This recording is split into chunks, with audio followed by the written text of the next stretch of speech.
for a live interview. Plus, the Democrats' FISA rebuttal memo is released. But is it a blockbuster or a dud? Hello and welcome to Justice. I'm Jeanine Pirro. Thanks for being with us, and thanks again for making Justice #1 in prime time last Saturday. And joining me now by phone, the President of the United States, Donald Trump. Good evening, Mr. President. Good evening. Well, first of all, let me say that we are delighted to have you on Justice tonight. And there is so much breaking news now. The Democrat memo just came out. And, of course, you called the memo a legal bust on Twitter today, and you called Adam Schiff a phony. So what do you take exception to in the memo? Well, all you do is you see this Adam Schiff. He has a meeting, and he leaves the meeting, and he calls up reporters, and then all of a sudden they have news, and you're not supposed to do that. It's probably illegal to do it. You know, he'll have a committee meeting, and he'll leak all sorts of information. You know, he's a bad guy. But it's certainly the memo was a nothing. It confirmed, basically, if you look at it, it confirmed.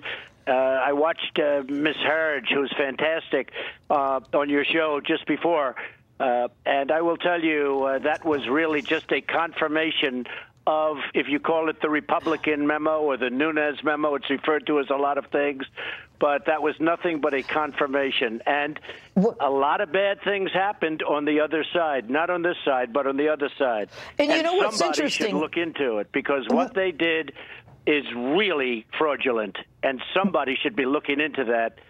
And by somebody, I'm talking about you-know-who. I have a feeling I know who it is, Mr. President.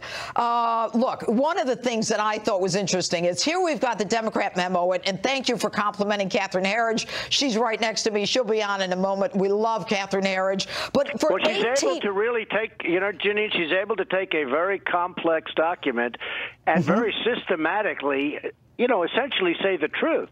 Well, she drills it down. That document was really, it really verifies, and a lot of bad things in that document. That document really verifies the Nunes memo. And that's why they didn't push hard to have it. If you notice, they did not push it hard because they understood this was going to happen. And just in looking around and seeing reports, a lot of people are saying that. That's a very bad document for their side. Well, in addition to that, Mr. President, you know, after 18 months, not any kind of reference to any collusion. But I have to tell you that Adam Schiff just tweeted. And by the way, that is true, Jeanine. You have all these committees. Everybody's looking. There is no collusion. No phone calls. I had no phone calls. No meetings. No nothing. There is no collusion. I say it all the time. Anybody that asks, there's no collusion. I was, you know, I don't want to sound braggadocious. I was a far better candidate. She was not a good candidate. She went to the wrong states. She didn't go to Michigan enough. She didn't go to Wisconsin at all.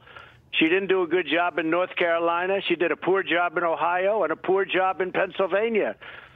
And you could also add Florida into the mix. And, you know, frankly, that's what it was all about. There was nothing to do with Russians. Well, clearly, I mean, I think all the evidence points to that. But Adam Schiff has just seconds ago tweeted, wait a minute, Mr. President, am I a phony or sleazy, a monster or little? Surely you know the key to a good playground nickname is consistency. I thought you were supposed to be good at this. I guess you got him in the gut there. What do you say to that, Mr. President? Well, I say sort of all of those. But look, he was just, we need intelligence that brings our nation together. And a lot of people are tearing our nation apart on this and other subjects. They're tearing our nation apart. And I have to tell you, every time the folks over in Moscow, the Russians, as he likes to call them, every time they watch, every time they see him and others get on and do what they did, he got scammed by somebody pretending to be a Russian. And your Senator Warner got scammed also. Now, it's okay for them to be dealing, but if we have any kind of a contact with anybody, even though it has nothing to do with anything important, it's a big deal. But if you look at Senator Warner, he got scammed. And if you look at Adam Schiff last week, 2 weeks ago, he got scammed by somebody. That was fine that he spoke to this person, thought he was a Russian, but it didn't work out that way. He wasn't a Russian. So we have to bring the country together, Jeanine, and what's happening is this and other things are ripping it apart, and it's been this way for a long time. This isn't just over the last year when I've been here. It was terrible during the Obama administration, and by the way, I have to say, Obama was the president during all of this meddling, or whatever you want to call it, with Russians and others possibly. But Obama was the president. He's the one that was supposed to take care of this, and he didn't. Nobody brings that up. He was warned, and he didn't, which makes it even worse. But he was the president during this period of time, during the entire period of time, and he did nothing about it. So somebody should bring it. Now, I have to say, a lot of the fair people and people, frankly, that love my administration, they bring it up all the time. But Obama was the president. He did nothing about it. With all of that being said, we have to come together as a nation, and we have to get it done. A lot of great things are happening. Our economy is incredible. I'm renegotiating trade deals. There are no trade deals ever negotiated that have been bad like the trade deals that we've had negotiated, whether it's NAFTA, the deal with South Korea, TPP. I was able to keep us out of it. That would have been a total disaster.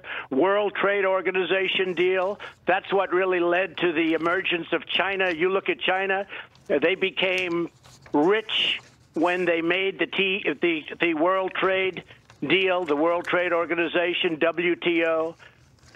We have to change it. We can't allow our workers, our country, our companies to be ripped off like this, and they understand that, and that's why they're starting to move back into the United States. Chrysler's coming back.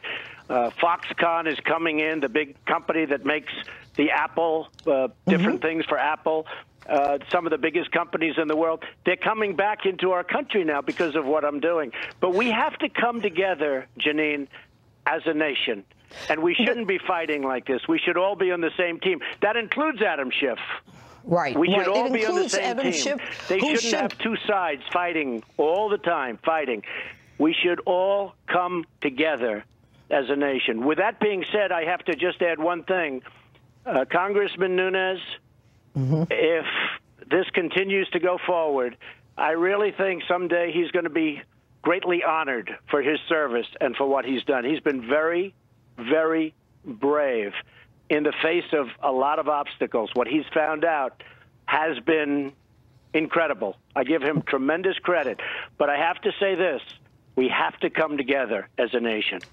You know, Mr. President, your approval rating is soaring. And, you know, we can talk about the economy and the low unemployment and the stock market and all of the great things that have been happening with the economy.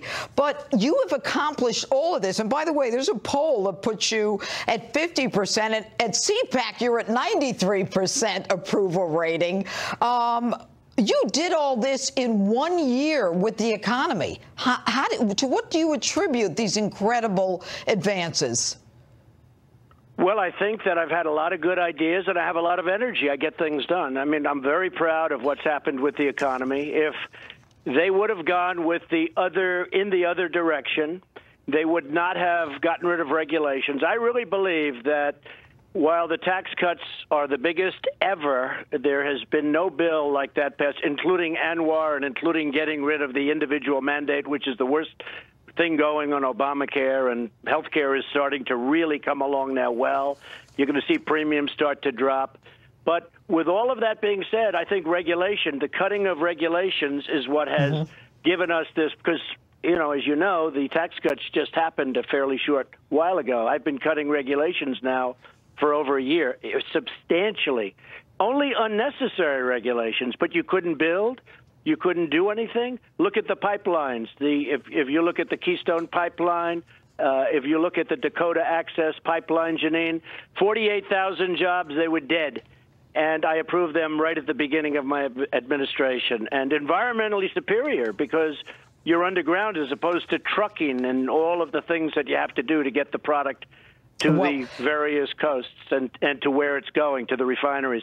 So, Mr. President, it's been an incredible period. And I was saying before, and somebody was very readily agreeing with me, I don't think any administration has done as much as we've done in the first year I don't think it's even close. Between the taxes, the regulations, Justice Gorsuch, many district judges, many Court of Appeals judges, and many more to go. We have great judges, literally just waiting. We have a tremendous problem with Senator Schumer where he's not approving people that are working in the administration. It's unprecedented. We have hundreds of people that have taken so long to get approved, and we have people still waiting to get approved in the trade groups, in very important groups, Jeanine. The Democrats, I mean, the one thing they're incredible at is obstruction. The one thing they're incredible at, they use it. They resist. And it's just bad for the country. So hopefully that can get done, and hopefully we can get DACA done. I'd like to do that for the Hispanics out there. I did very well with the Hispanics, much better than anyone would have thought. I'm the one that's pushing DACA, and the Democrats are nowhere to be found. Well, what's amazing is that, they continue to try to promote their narrative. But I want to ask you about something you talked about at CPAC yesterday that was very well received, and that has to do with in the wake of the Parkland, Florida school shooting. And you talked about expanding background checks on guns. Right. How do you think that's going to happen? Well, I think it is going to happen. I think we have tremendous support. The Republican Party has really come together. It's become very unified. You see that also with the poll. I think that was one of the straw poll questions that were asked, and at the CPAC, which was a tremendous conference, by the way, tremendously successful. And it was, about the whole thing, the party coming together. And it really is. It's really coming together. And I've spoken to many senators, many congressmen just today, yesterday, the day before.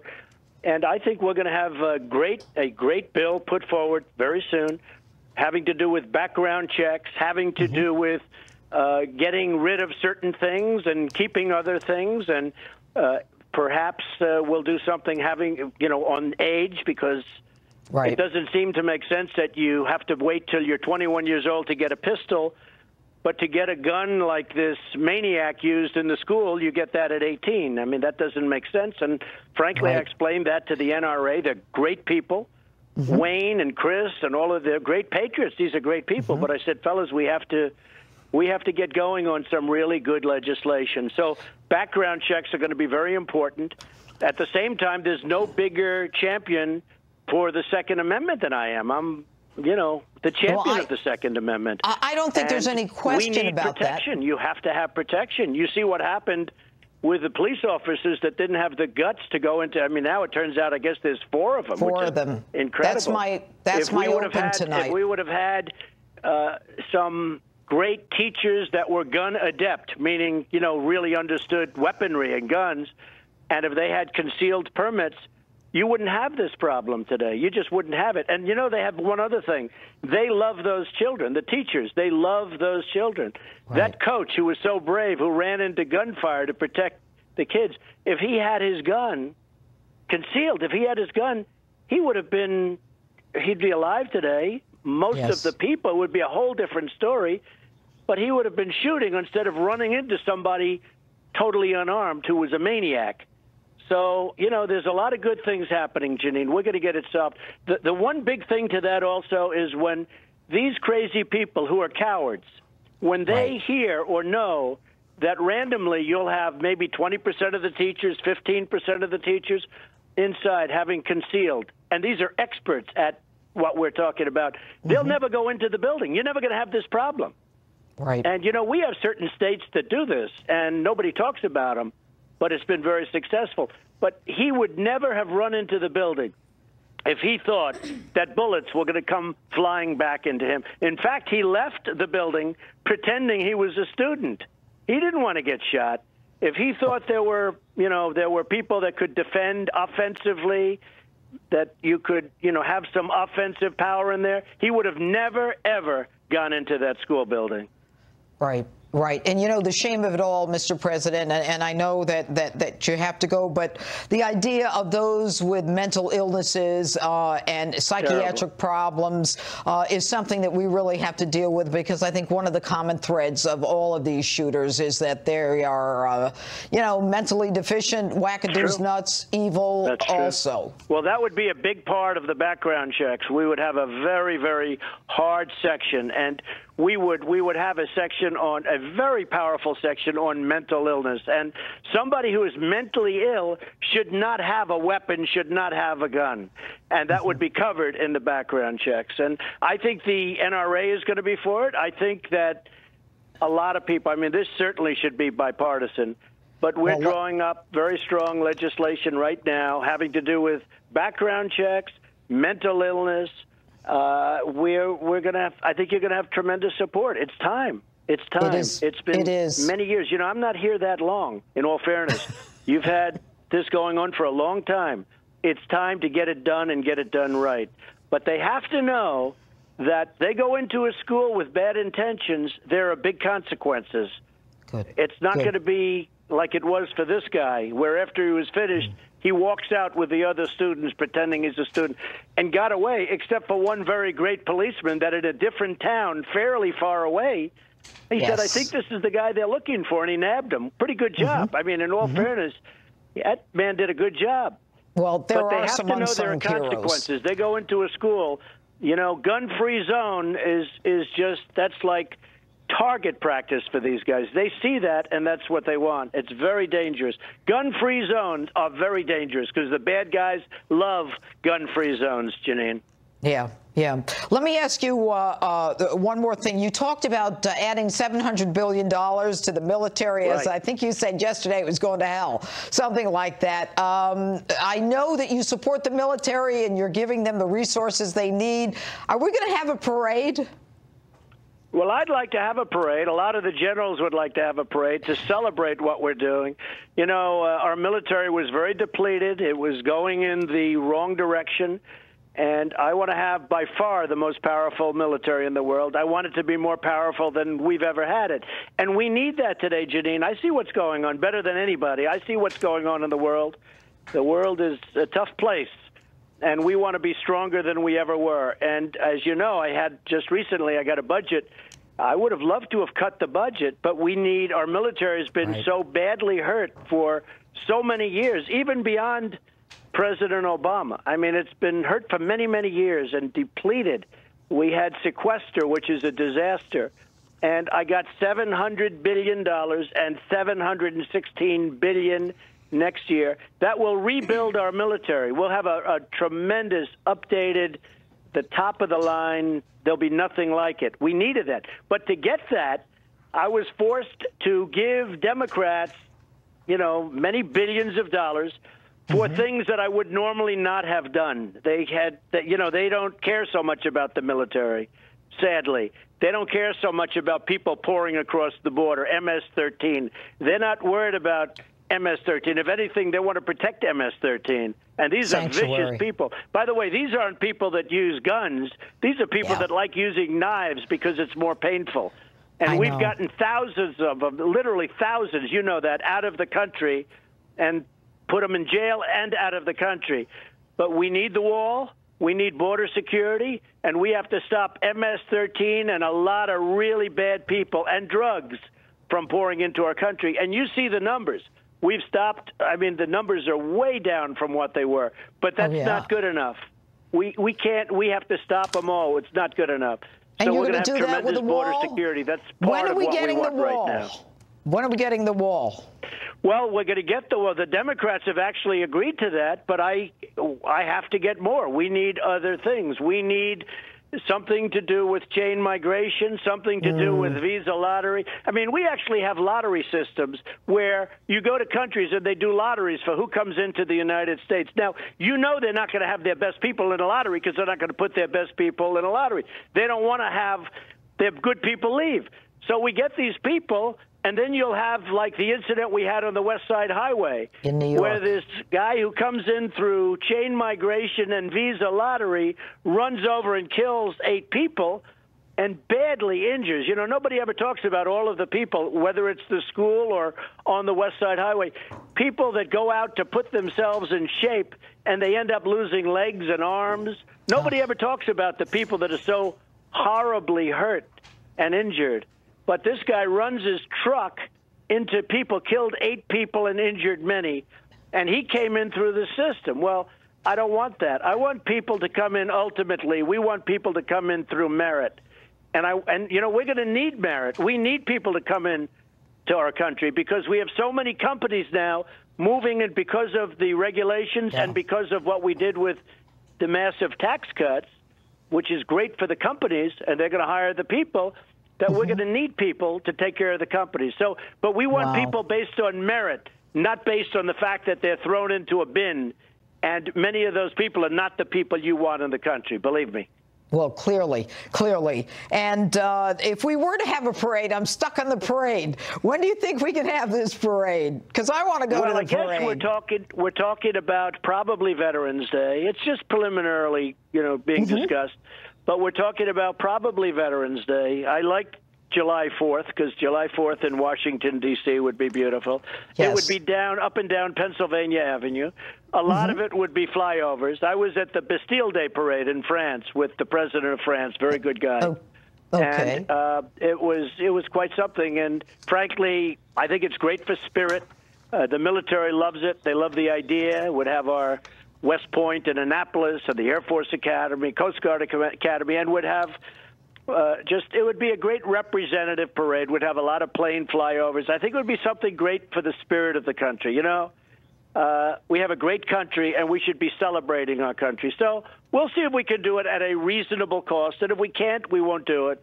But the generals would love to do it, I can tell you, and so would I. I think it's great for our country in terms of being a cheerleader and the spirit. It's very important.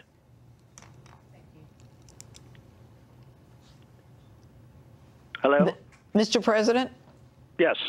Yeah, oh, I'm sorry, I didn't hear you. Let me ask you finally, the mainstream media, they don't seem to be ending their attacks on you. And yet, as your approval rating is soaring and as you make all these accomplishments, do you think at some point they have to give in?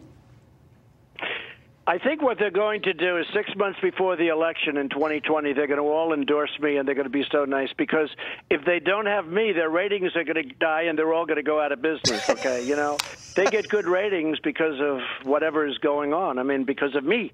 And I think what happens is I'm sure they'll all endorse. You know, I'm being a little sarcastic when I say that, but I expect them all to endorse me and cherish me right up until that point, and then probably after I win, they'll go after me again. But their ratings are good. I will say Fox ratings are phenomenal. CNN has not been doing well.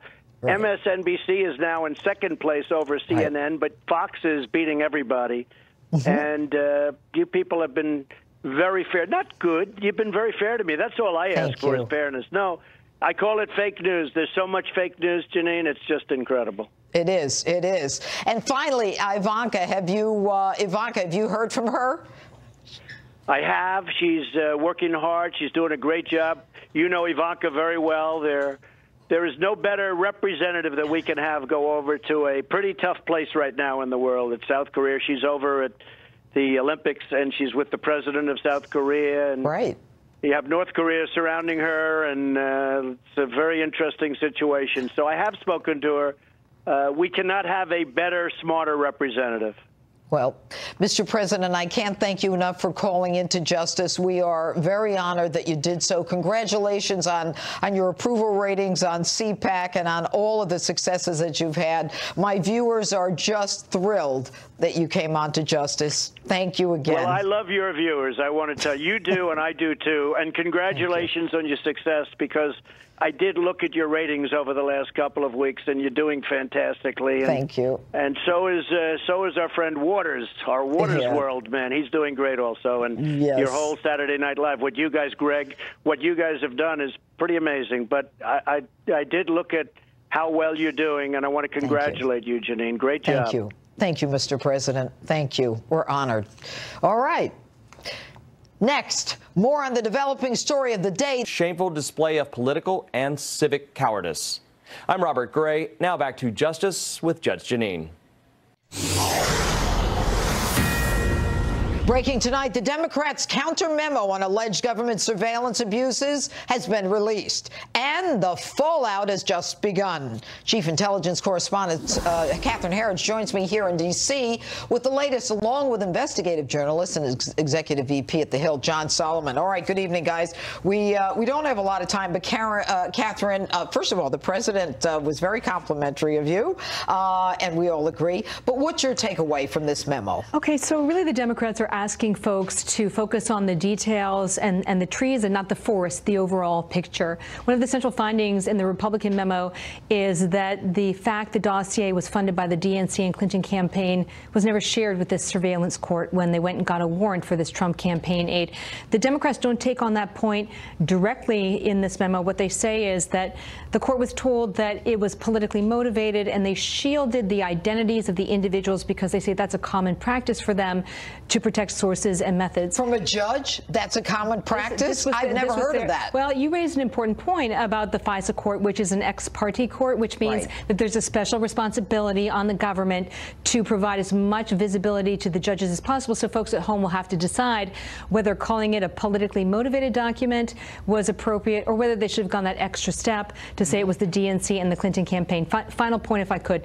So the Democrats say that elements of the Trump dossier were corroborated by multiple sources, and it's in this section of the memo. You can see it's heavily blacked out, so we don't know what it was exactly. However, I think there's a conflict here because Director Comey testified to the Senate Intelligence Committee last year that when he briefed the incoming president at Trump Tower in January of 2017, that the dossier at that time was still unverified and salacious. So this is 3 months after the application that the Democrats say. So you swear to a court that this is reliable, and then you go to Congress and say it's not. Anyway, John Solomon with The Hill. You guys have been breaking unbelievable stuff on the Hill. What's your takeaway from this Democrat memo? Yeah. I think Catherine has it right. You know, we were all, as reporters, looking forward to this, and it doesn't turn out to be a very evidentiary document. It turns out to be more of a political document, laying out an argument, but not putting a lot of new evidence. There's no new evidence of collusion. We still have no evidence in the public domain of collusion, right? There's no challenging to the fact that they withheld from the court the identity, the fact that the DNC and Clinton campaign paid for the primary evidence they used to surveil Carter Page. Here's another omission. We learned this just in the last couple of days. The FBI interviewed Carter Page in 2013. He voluntarily helped an investigation involving some Russians who were later convicted. And in 2015, they intercepted information saying that Carter Page, the Russians didn't find Carter Page, derogatory information where the Russians said they didn't think Carter Page was very useful to them. You would think they would tell that to the court if they're now asking them to surveil him in 2016, and they leave that out, just like they leave out the DNC and Clinton connections. I think when you look at all this, the FBI and the DOJ look a little bit like that 17-year-old son that sneaks out of your house Saturday night. He gets busted when he comes back, and Dad says, "What did you have to drink tonight?" And I said, "I had a Coca-Cola." You don't tell him you had 5 beers. They're leaving out really important information. John, from the whole idea that Carter Page helped the FBI in 2013 is news to me. Yeah, is it news? I mean, no, that's right. There was a counterintelligence investigation based in New York City, and Carter Page was one of the targets of these Russian spies. But Carter Page then agreed to become a cooperating witness, and his testimony was used to secure a prosecution and a conviction. To assist the FBI, and they didn't tell this to the court. Instead, they wanted to surveil him. That's unbelievable. Doesn't make sense, and frankly, I explained that to the NRA. They're great people. Wayne and Chris and all of the great patriots. These are great people. But I said, fellas, we have to get going on some really good legislation. So background checks are going to be very important. You just heard President Trump minutes ago right here on Justice. And now my panel, former Trump campaign spokesperson Katrina Pearson, and former Clinton advisor, Democratic strategist Richard Goodstein. All right, guys, you heard the president. What's your takeaway from it, Katrina? I think the president, we are just so lucky to have President Trump today. We have a president who not only respects the Constitution, but wants to put forth common sense measures to keep children safe in our schools. He's committed to making making America great again in every way, shape, or possible. We've seen that in some of the things that he's done today.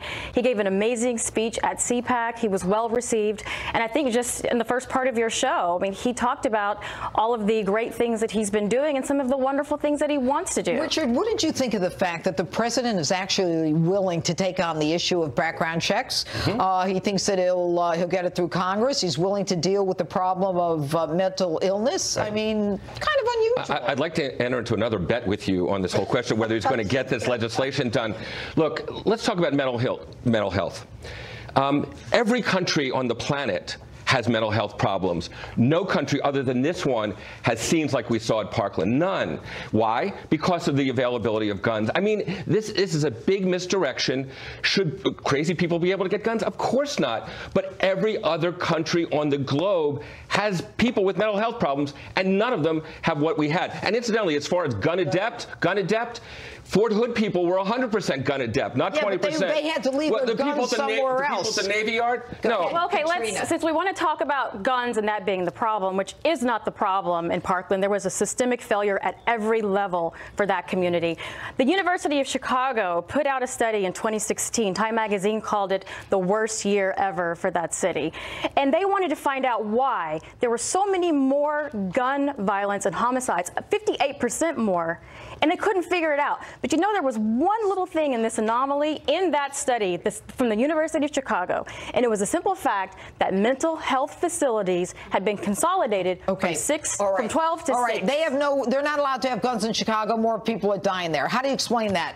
Because it's coming in from Indiana. If you're armed, whether as a school resource officer or a first patrol officer, you go after and engage the shooter. This week, we found out 4 sheriff's deputies hid behind a police car as Nicholas Cruz, an armed assassin with an AR-15, slaughtered 17 at the Marjorie Stoneman Douglas High School. Now, Broward County Sheriff Scott Israel says he was outraged and surprised when he saw the video of one of his deputies doing nothing as innocents were massacred. Surprised? Why didn't you know about this on the night of the killings? Did you not set up a mobile command center, a unified command center where officers from multiple agencies go back to the command post to brief on what has happened? Do you not know any of this because you were too busy making media rounds, deflecting and redirecting the outrage and fury that should have been directed at you by your going after instead the NRA and Dana Lash? Believe me, there's enough blame to go around, but you and only you had an officer assigned to that school, Sheriff Cruz, Sheriff Israel, whose job was to protect children. So why only 2 days ago did we find out what you had to know the night of the shooting? Neighboring police department Coral Springs, they were outraged at the failure and dereliction of duty on the part of your officers. Coral Springs provided the necessary mutual assistance by immediately storming the school. They are the unsung heroes here. They were shocked your deputies were hiding behind their cars. In fact, the Coral Springs police chief wrote, quote, another agency has given the impression it provided the majority of rescue efforts, but the truth will come out in time. Well, chief, the truth is out. It was Coral Springs Department that arrested the dirtbag shooter. Cruz came out of a blue and white and not a green and white. Now, I've been in law enforcement for over three decades, and you don't have to be a cop to know that those who carry a gun and wear a badge are sworn to protect the innocent. But we shouldn't be surprised, Sheriff, that your deputies didn't storm and engage an active shooter, given what you've said in the past. You actually said if you have a lone wolf assassin, and this is your quote, there's nothing you can do. Really? Nothing you can do? Pray tell, Sheriff, did your guys even have active shooter training? When was the last time you did an active shooter drill? Do they know how to breach a door like Coral Springs did when they got there? Do they know not to be afraid to engage a shooter? Do they even have the appropriate equipment like a steel-plated ballistic rifle vest and a helmet that can easily take an AR-15 round? Instead, they hide like wusses, waiting for the cavalry to arrive as if the suspect were barricaded and nothing was happening. Coral Springs knew to immediately engage and use bolt cutters on the fences to go through locked doors to carry the kids out. And, Sheriff, you don't know when people are dying. You immediately breach, enter, and engage. But beyond that, Sheriff, it's even more outrageous. Your department got 18 calls about Cruz, his violence, his threats to shoot up the school before he actually followed through and killed 17 people. These warnings concerned everyone, it seems, but you. When you had the power under the Florida Bakers Act to have this kid involuntarily committed for a psychiatric assessment, you did nothing. How dare you trumpet your handling of this situation, hiding what your officers did and blaming others? The buck stops with you. But then again, Sheriff, you're the bozo who couldn't figure out how to police, admitting that you failed to seize control and set up an effective command center after the deadly shooting at the Fort Lauderdale airport. You yourself were highlighted for a lack of leadership. Now, I spoke with a sheriff today who said, well, maybe their walkie-talkies didn't work, or maybe they didn't know whether the shooter was on the first floor or the second floor. Hogwash. I don't care if the shooter was on the first floor, the second floor, or hanging from the roof. If children are bleeding out and dying and these cowards with guns are waiting to do what? If you can't figure out to advance and take out the threat when imminent death is undeniably apparent, where you could have saved the lives of the helpless bleeding out on the floors in the place of learning, then it's time for you to resign, Sheriff Israel, and get the hell out, or at the very least be recalled by the people of Broward County. And that's my open. Tell me what you think on my Facebook, Twitter, and Instagram. Hashtag Judge Jeanine. And EPA Chief Scott Pruitt is next. The last administration, Jeanine, looked at regulatory action as almost a way to pick winners and losers, to pick on certain sectors of our economy. And you mentioned one, the war on coal. I was in Pennsylvania, as you know, last year. I think we have video of this. I can't wait to see this. This is you, I believe, in a coal mine. Talk to us about this. Yeah, first administrator in history to go underground, 1,000 feet down and 3 miles in. And I was talking to some longwall miners. You see them there. And I delivered the president's message to them that the war on coal is over. And you should have seen the emotion in their faces, Jeanine, because they had spent the last 8 years under assault, under a regime, a regulatory regime at the EPA that said to them that we want to shut you down. And when the president came into office, he said, we're going to end the war on coal. That happened in the last year, and we see tremendous things happening across the country as a result. It's amazing. I was giving a speech somewhere, and there were several coal miners who came up to take a picture with me. And they said, we haven't come to one of these in a long time. And, I kind of felt like they are being rejuvenated. They feel that there's hope. They feel that America's back. There's optimism all over the country. Miners in Pennsylvania, Indiana, hard rock mining in Nevada. We see optimism across the country because of the president's leadership. He talked about this tonight, about getting results. Think about it. In less than a year, $8 billion in savings with respect to the regulatory agenda. That is amazing. But you know what? So important, and what I saw up close and personal was the hope in the eyes of these coal miners. But let me move on. Now, there is something called sue and settle, and a lot of people don't know about this, but it used to be in the Obama administration, Clinton administration, some organizations would sue the EPA, your agencies, and they would settle and just give them money. And we've got a full screen here where, you've got all of these cases from the Clinton term all the way to the Obama term where they actually settled cases and just gave money away. And what this represents is regulation through litigation. We're required when we do rulemaking to publish those rules, take comment from people all across the country, and do it in an open and transparent way. But what happened with these agencies historically, and the EPA particularly, is they got sued by these third parties, went into a courtroom, cut a deal in the courtroom, entered a consent decree, and then went across the country and said, do what this consent decree says, sue and settle. But so what that means is that basically our taxpayer dollars are funding these plaintiffs because they were settling and not even going to court. That's exactly right. Sometimes the very same day the lawsuit was filed,